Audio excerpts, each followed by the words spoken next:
That's fair.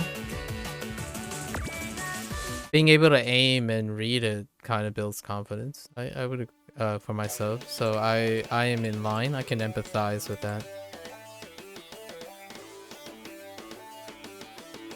I'm not entirely sure. I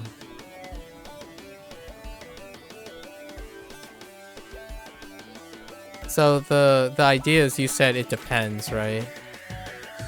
For myself, when it comes to improving and stuff, I like I like to minimize having to say that.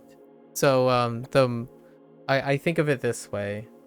If I am telling myself it depends, it every time more things become it depends, it becomes less and less consistent. So the goal in my life, generally speaking, is to reduce the amount of times I say it depends. It mitigates the amount of conditionals for you to succeed, or succeed in a way that is meaningful to you. So you've like you've decided the conditions that makes you feel happy, satisfied, and forward moving. And one of my primary goals in my life, generally speaking, it's some kind of like the top 20 priorities, is to reduce the amount of it depends. Like, I'm nervous here to talk in public because it depends. Well, that depends have all but evaporated. So if I have to make a public speech in a particular topic I don't understand, it doesn't depend anymore. I won't feel nervous or anxious to reveal or rationalize how I don't know and how I will become knowledgeable about that topic. So for example, like go into an interview, there are a lot of situations that happen. It would file under it depends. In an interview, there's no dependence anymore. Like, it's gone to a minimum where it's got to be a really, really out of the box thing for me to say it depends. So I'm nervous because it depends. That kind of thing. So my goal in my life for the foreseeable future and the rest of my life is to continue to minimize the it depends clause for myself, obviously. However, it's very educational and intellectually stimulating to remind myself of all the different conditionals that other people have. That's a way to empathize and resonate with them. So when what I'm saying here is an exact example of how I'm trying to empathize with you and relate to you about your confidence and your dependency while I have no attachment to it. So I cannot tell you that my confidence has bearing on my performance. It rarely does. So whether I am nervous, anxious, like that stuff, it doesn't happen very often when it comes to performance. Performance tends to be, there's a task, I've observed it, I record it, it follows as within a given realistic parameter without much conditionals. So if I perform poorly, I rarely think that it's surprising that I perform poorly. I am competent enough to realize that realistically I projected that I would perform poorly here. So it no longer is an element, or it mitigates the element of confidence, discomfort, feeling good, feeling bad on days. So it mitigates that and creates more consistency in expectations, mood, and stuff. There's a drawback to that. I want to throw in a con. I might sound like it's making it an all-win situation. It really isn't. When you are confident, you can overperform. So I don't have overperform since I'm more consistent. I have lack of overperformance, but I also don't underperform. So what you trade off in really hype days, and you have also really low days. So that range that I was talking about, when you're going 190 and suddenly you're going 220, that's an approach.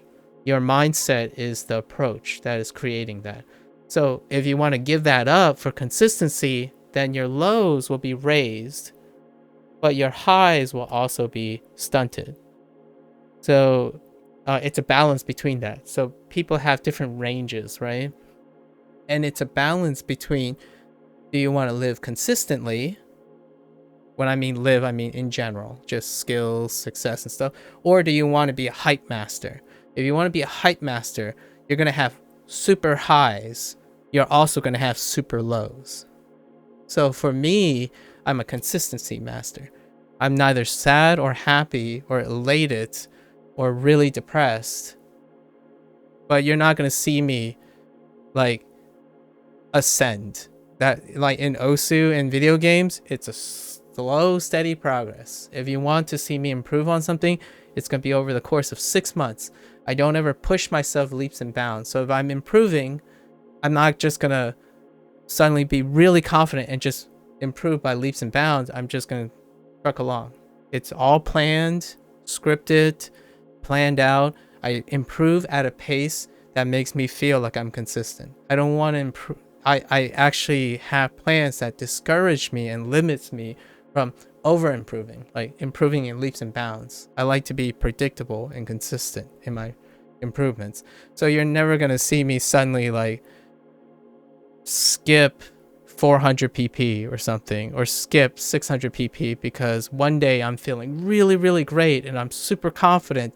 I just like slam on a 10-star map and almost FC it or something, like low ag FC it. That's not going to happen because I myself have made the decision that I will not do that. I will exercise discipline. I'm a more disciplined person. Discipline has pros and cons. If you're disciplined, you can't make spontaneous decisions. That can be really exciting. It can bring happiness, but it can also bring terror and despair. So I do not, and Sun easily is a great example. If you ever want to see a player who works with feel, like intuition and stuff, Sun innately has an intuition. What I know about mechanical aptitude, it would change Sun into a different person, right? But it's kind of the things, you can't have the cake and eat it. It would be awesome if an intuitive person who has really high potential and also really low points, because the higher potential is, the farther you are from your bottom line.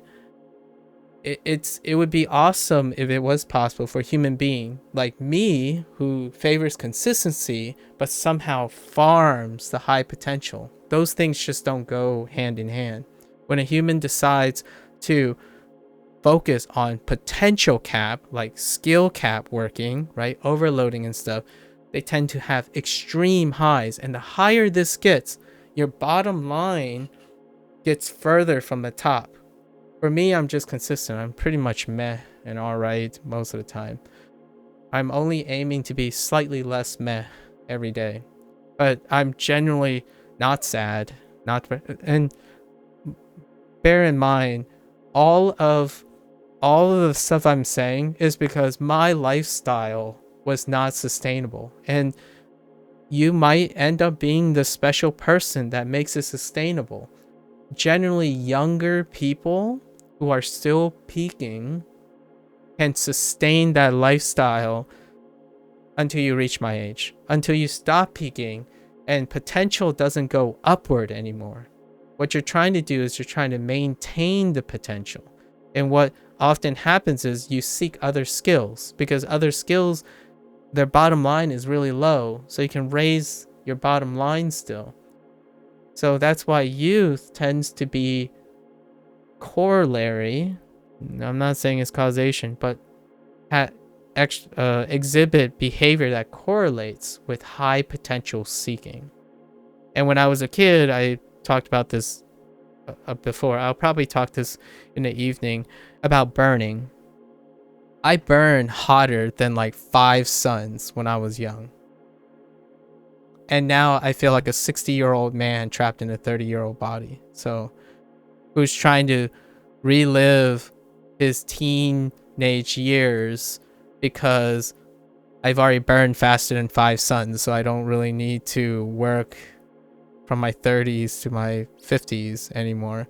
But that also means I'm 60 now mentally. So you exchange things, right? You can't be burning like 6 suns and expect that it's not going to take a toll on you, like experience wise and mentally and stuff. So I'm not here to discourage you. It's the best part. In my opinion, I wouldn't be here. I wouldn't be like this if I didn't do it. So sun is burning really, really hot too. Like, I see what's happening. And the things I describe to sun is literally my life story. But that's why it's compelling. It's empathy. Is that I don't know if it's my responsibility. I already told Sun, we talk about this all the time. Like, do you want to be aware of it? Do you not want to be aware of it? When I was a kid, I wasn't aware of it. So now with the internet on strangers and all that stuff, and you can like meet a lot of people, you get advice. And I don't know if the awareness can protect someone from it. Sometimes I ask myself, if I was younger and I had the internet around and if people protected me from it, would I even become the person I am today? Probably not. So I wouldn't give it up. So now I'm in that little like moral dilemma where, yeah, I share my experiences, my anecdotes, my training and stuff, but am I stopping someone from like reaching their pinnacle 60-year-old success at 30 years old?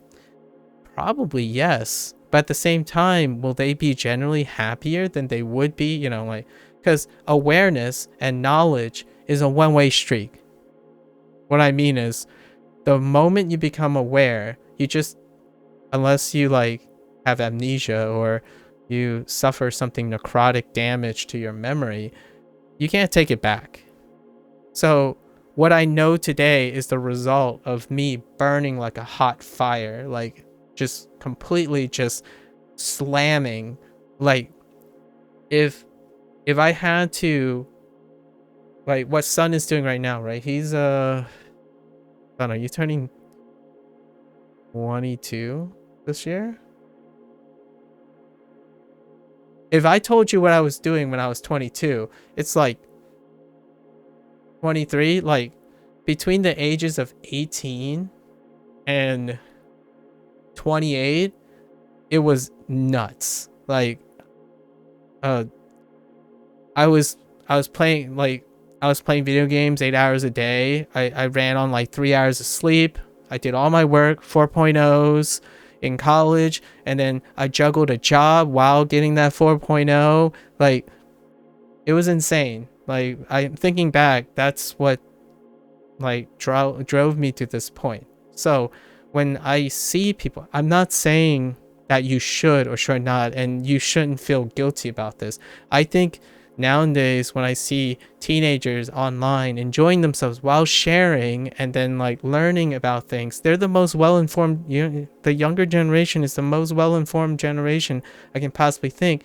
Although there are some dangers because the adults, the older people, can exploit this, which that's a whole different digression. However, as a kid, when I was a kid, these things, moderation and stuff, all this type of information is not there. It's more burn like a hot fire and reach that success as fast as possible. Adults now still celebrate that. We're like, what is that phrase? How to retire in your 30s. Like, for myself, if I retired early in my 30s, I think I would steep into deep depression.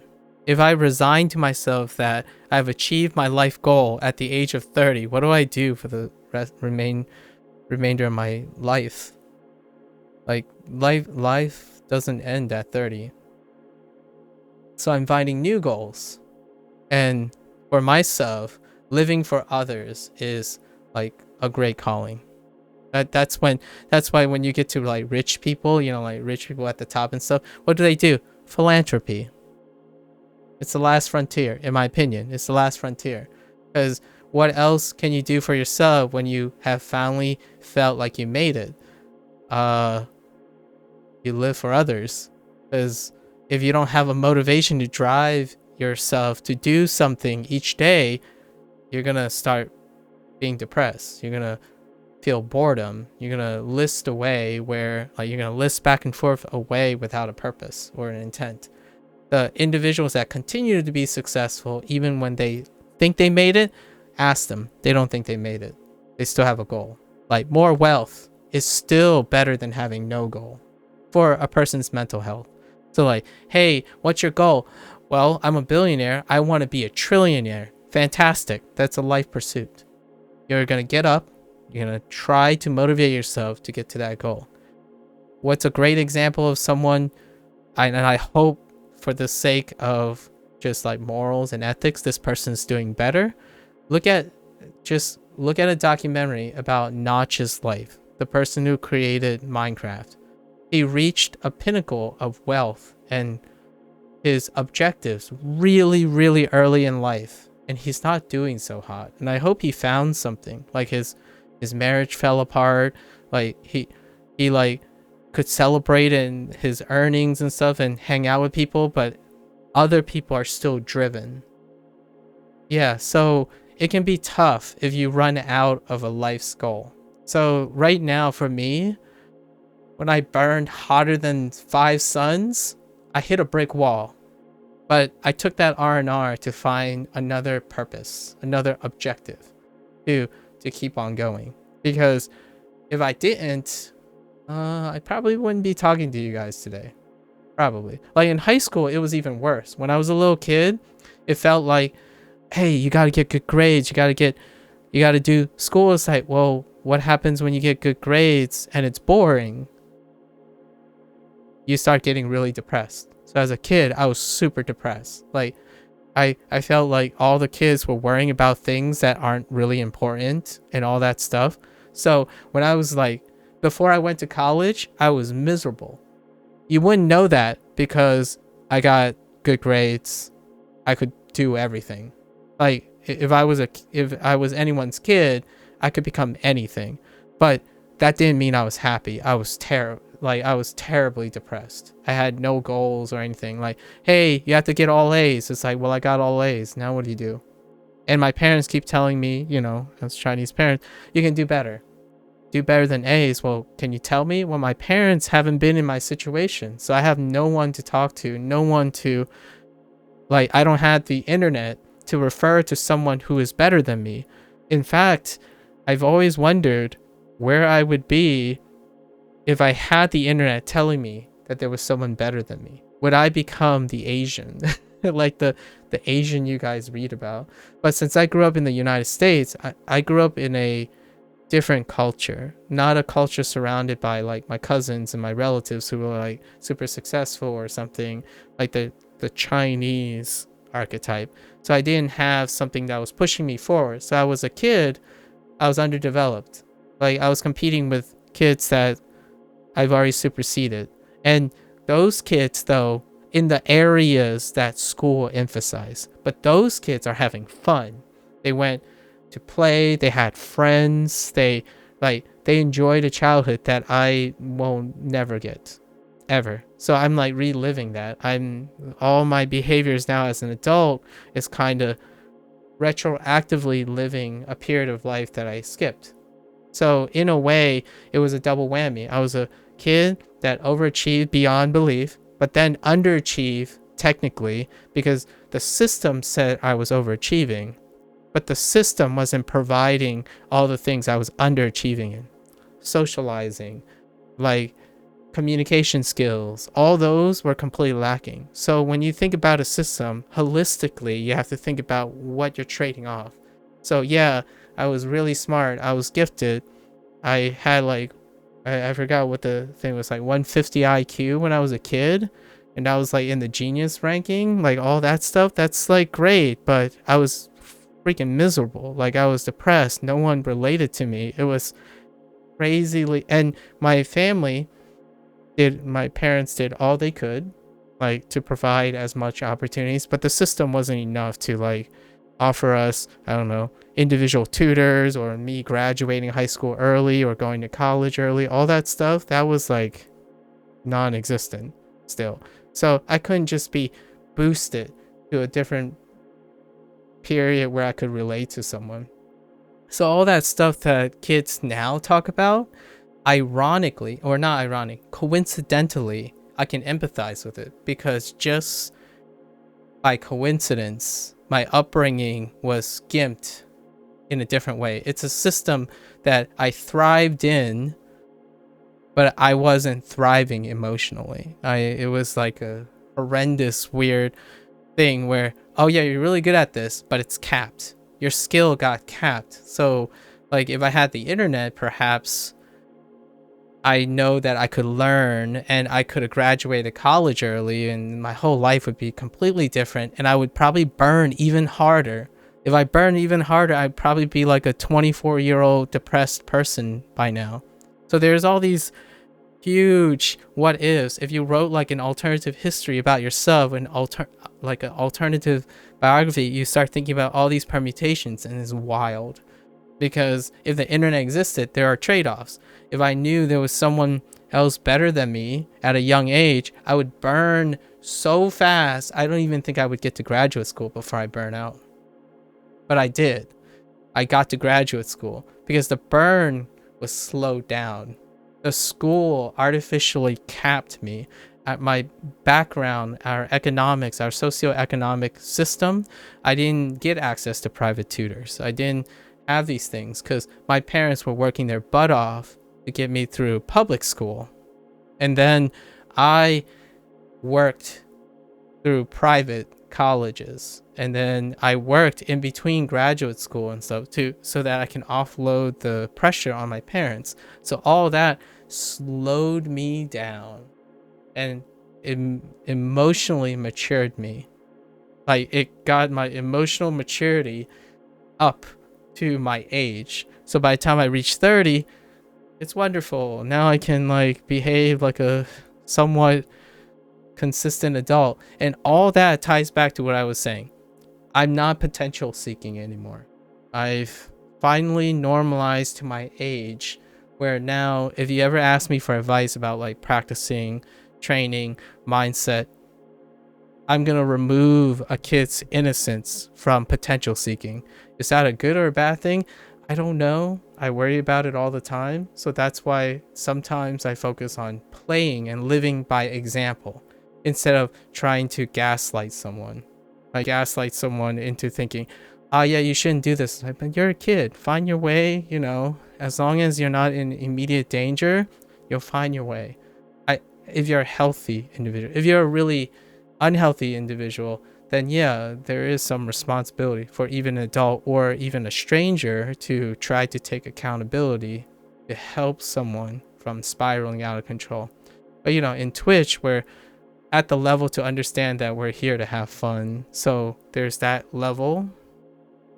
But at the same time, I can't help but see the alarming red flags about mindset. And if your mindset is not aligned with what you're doing, this is a new frontier of mental problems. And it's unprecedented because the internet didn't exist before. So when you're asking like psychologists and like clinicians and stuff how to approach this, well, they're working on it because it's happening as it's happening. So what are the advices you would give?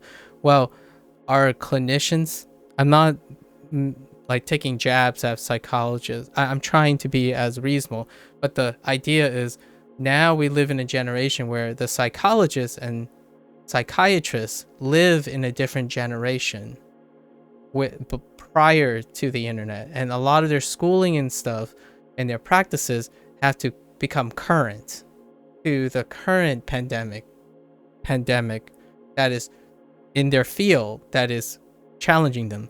So while they are certified and they exercise a lot of the mechanical and scientific like logic to aid in these things, their specialty is under questionability because they would have to be able to be indulged in this culture in order to have a better grasp in it. So now there's a second generation of psychologists who are much younger, but they're gamers, they're connected to the online life, and they have to tackle this and juggle this, and they're more likely to be able to reach patients that have this type of spiraling. So if you ever like go into a random chat next time in a streamer and just watch the chat, it would, I mean, this is a fun social experiment. You could challenge yourself to do it. I do this every day. I more or less can tell you 3 to 4 behavioral patterns that come up almost 90% of the time when it comes to like social skills and communication skills. When like a stranger enters your chat, first time chatter, there's only a few permutations that would likely happen, because in order for this stranger to come into my chat on this with this exponentially low possibility and then make a comment, the chat flow is very narrow because the coincidence are really high for the encounter to happen. So, but with that comes with all these other things that I tend to probe for inadvertently because it's a habit of mine. When someone comes in, the first thing I ask is, we do the pleasantry, because pleasantries are on average non-invasive, non-personal reaching. So you say like, how are you? And then everyone says, we're all right. Then I stretch for a little. I ask you, what do you plan on doing? Right?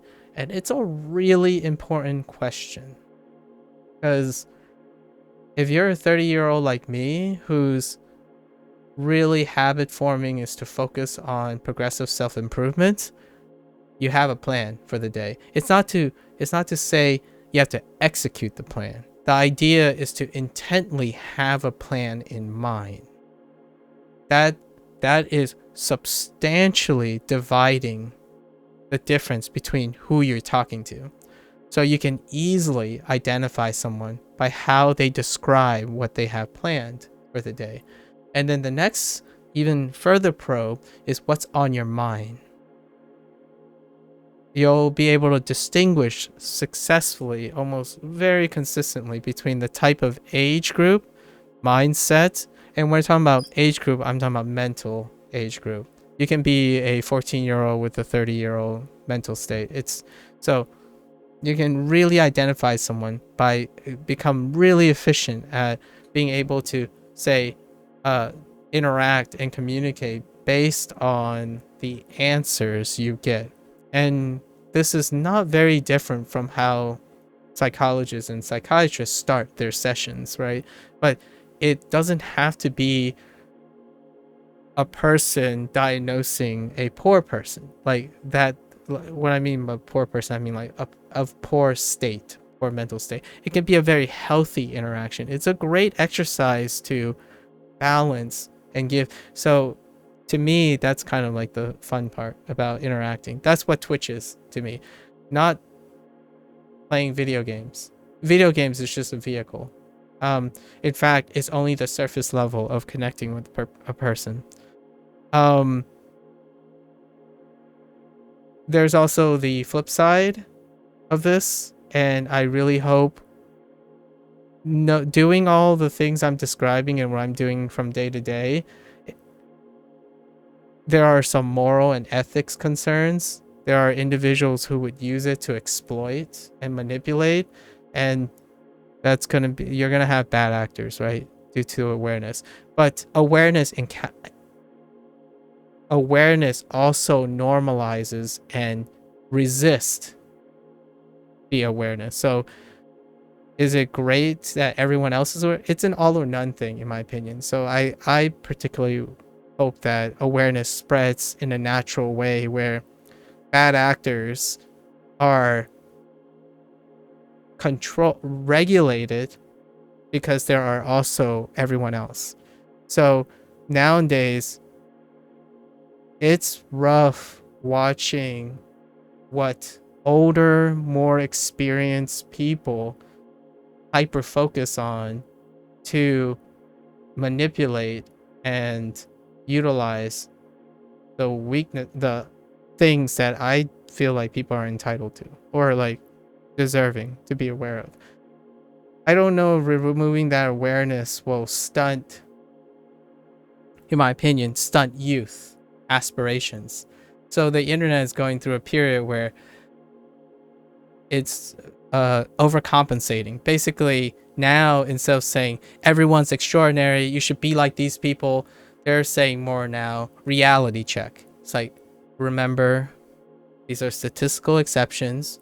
Be kind, conscientious, ground yourself realistic. So you have the two resistant forces. At some point, I like to think that the internet and Twitch and what I'm doing now on Osu and stuff will become a normalizing point where we exercise just enough conscientiousness to be relatable and sensitive, while at the same time still preserve when we choose to be potential seeking.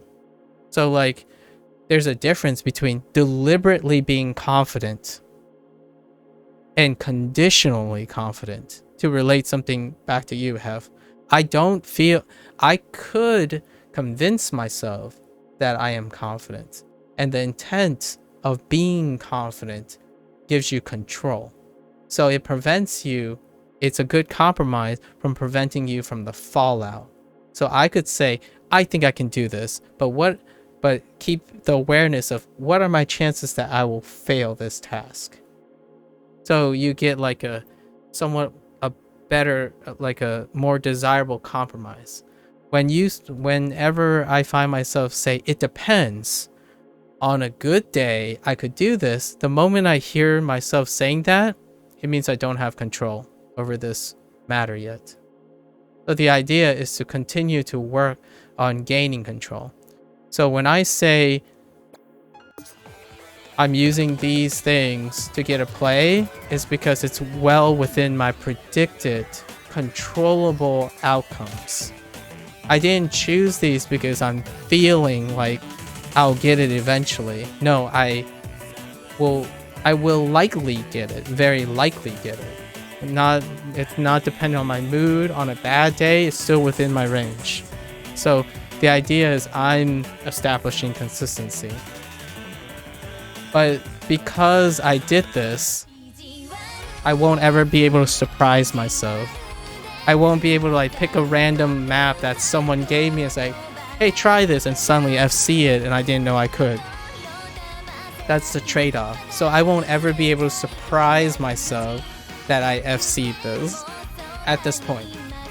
So those are the two sides of the coin. Anyways, that's a long digression, but I wanted